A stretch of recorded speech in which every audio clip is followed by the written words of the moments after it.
I have Mr. Joe Rogan. Give him a hand. When you hear the name Joe Rogan, Joe Rogan, everybody. what comes to mind? Is it the stand-up comedian? What's happening, you fucking cowboys? The voice behind UFC's most iconic fights? What about the actor on the sitcom? Also the Fear Factor guy. I'm Joe Rogan. Welcome to Fear Factor. Or perhaps the host of the Joe Rogan Experience, one of the most influential podcasts on the planet. The combination of tobacco and marijuana is wonderful. But the start of his life was never like this. Because I was basically a loser. I had no money and no future prospects, and there was no promise to me. It's like, where's this guy going? Born on August 11th, 1967 in New Jersey, Joe Rogan's early life was marked by challenges. All my damaged shit came from my real father. And Before you were 7? Yeah, before I was 7. He was like a psychotic person. In an interview, Joe recalled, "All I remember of my dad are these brief, violent flashes of domestic violence." Is there a violent person in there? Oh yeah. Yeah, there's a lot of violence in me for sure. Is it connected to the dad at all? I'm sure it's connected to him also because he was violent and it made me feel very scared to be around him. But I also think it's connected in who he was as a human is transferred into my DNA. This shaped his early years with fear and uncertainty. My father wanted me to be like him. This is how you fucking hold your hands up. If somebody gives you any shit, you hit them with the jab first. That way they don't see the right hand coming. I was like 4. He was teaching me how to fuck people up. One time, me and my cousin got in a fight over nothing. It was like over who's tougher, King Kong or Godzilla. Yeah. And he wouldn't stop saying that Godzilla would fuck King Kong up, so it turned into a fight. Got broken up by someone's mom, and then, my dad pulled me aside. He just pulled me in a room. I'll never forget this. Yeah. Because I was 5 years old. I remember what the dresser looked like. I remember what the sheets looked like on the bed. And he goes, "What happened?" And I told him, we got in a fight, we were arguing, and I punched him in the face. And he goes, "Did you cry?" I go, "No." He goes, "Good, don't ever cry." And I remember that, like, whoa, okay. But when his mom married his stepdad, Joe's life took a turn for the better. Well, my mom and my stepdad are actually very happy. My mom worked, my stepdad was a really good guy. My stepdad was a computer really? programmer.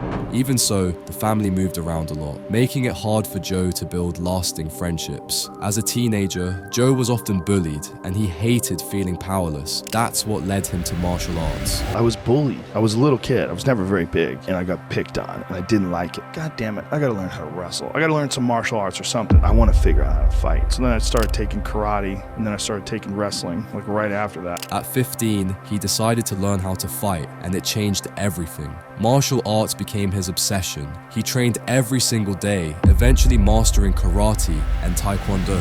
I won the Massachusetts State Championship 4 years in a row, came in second place in the US Cup. That was when I was like 19, 20. That was when I was at my best. For the first time in his life, Joe felt like he wasn't a loser. He found something he was good at, and it gave him confidence and purpose. And then all of a sudden I was successful at something, only because I was obsessed with it. Is there advice you can give to young kids that are living through a shitty situation of any sort? Find a thing you like. Find a thing that you genuinely enjoy. Like, everybody thinks they're a loser. At least a young person in the situation I was at. Like, I didn't know I wasn't a loser until I started winning.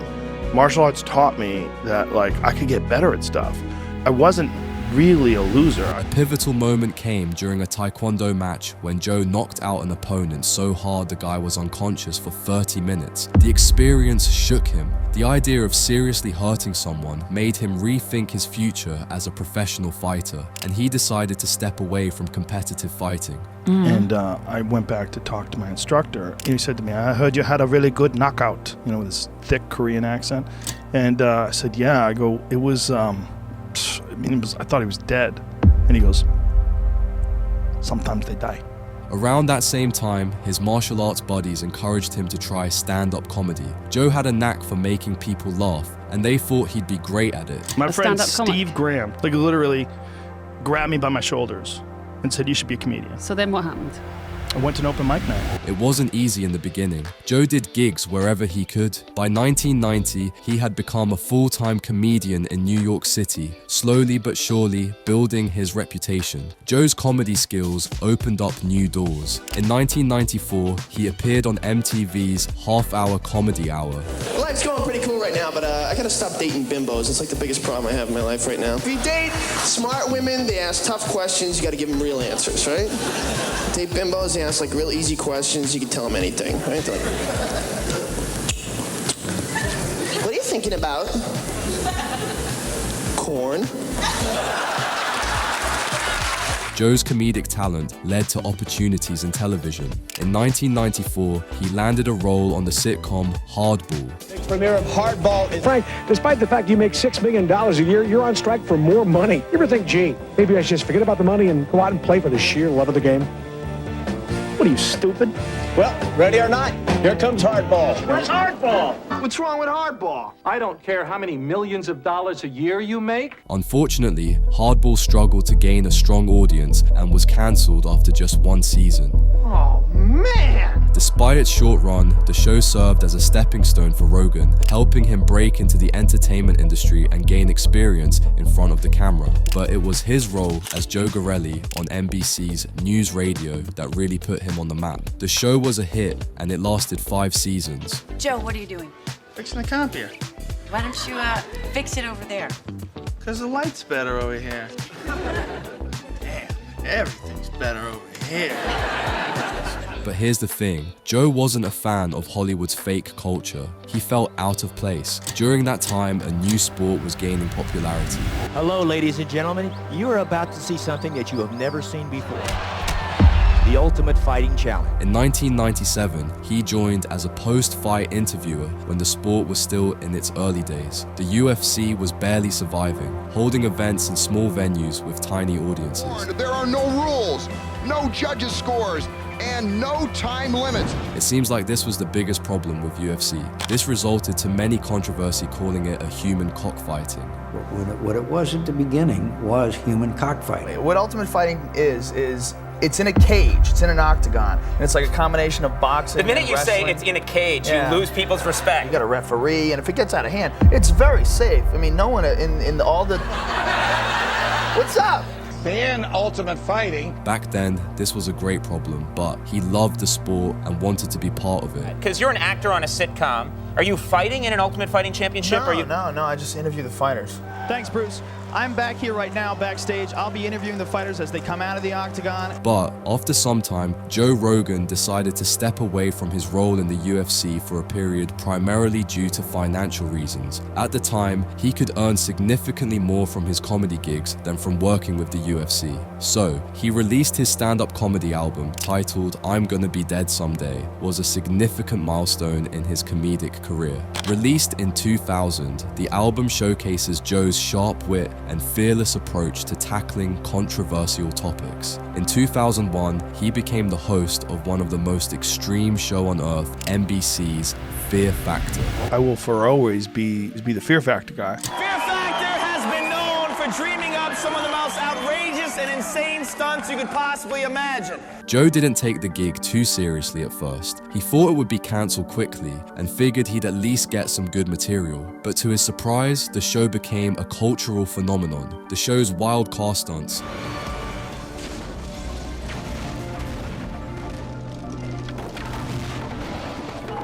then eating bugs and insects,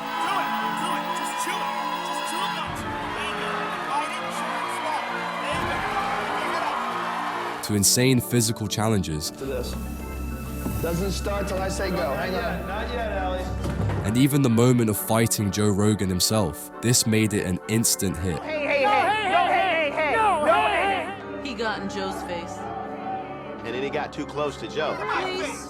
Oh my God. And then all of a sudden they start going at it, and I was like, all right, I gotta break this up because Joe's gonna kill him. Hey. The show's massive success brought him mainstream fame and financial stability. Now, he could focus on the things he truly cared about without constantly worrying about making ends meet. It also introduced him to a much wider audience, boosting his profile. It allowed Joe to focus on projects he was passionate about, including stand-up comedy and the UFC.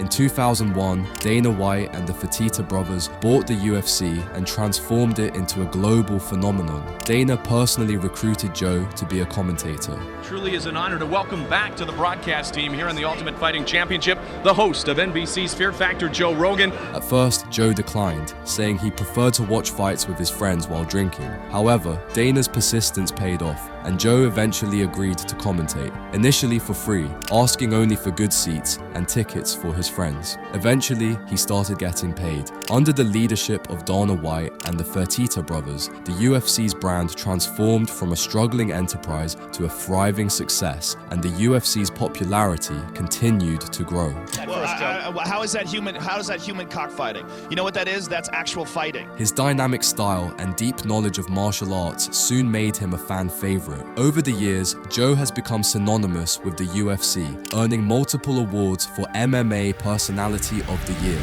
I love you, Joe Rogan. I'm here with Joe Rogan.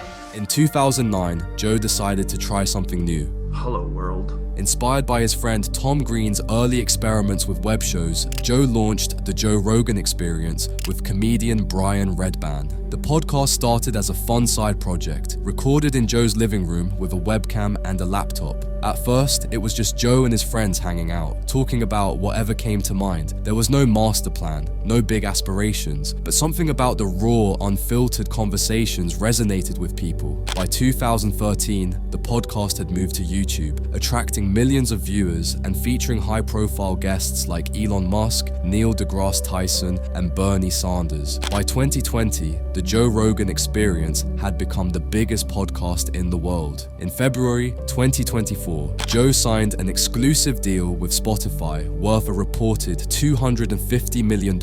It was a game changer, not just for Joe, but for the entire podcasting industry. With success comes scrutiny, and Joe's willingness to tackle controversial topics has made him a lightning rod for criticism. The podcast has been accused of spreading dangerous misinformation. Do I get things wrong? Absolutely, I get things wrong, but I try to correct them. Again, I'm not trying to promote misinformation. I'm not trying to be controversial. I've never tried to do anything with this podcast other than just talk to people and have interesting conversations. Despite the controversies, millions of fans appreciate his authenticity. Whether he's talking to a scientist about the mysteries of the universe or joking with a comedian, Joe keeps it real. And that's what keeps people coming back. Joe Rogan's story is a testament to the power of following your passion and staying true to yourself. From martial arts to comedy, acting, and podcasting, he's constantly reinvented himself. As UFC President Dana White once said, "Joe Rogan has been very loyal to me, and I am very loyal to Joe Rogan."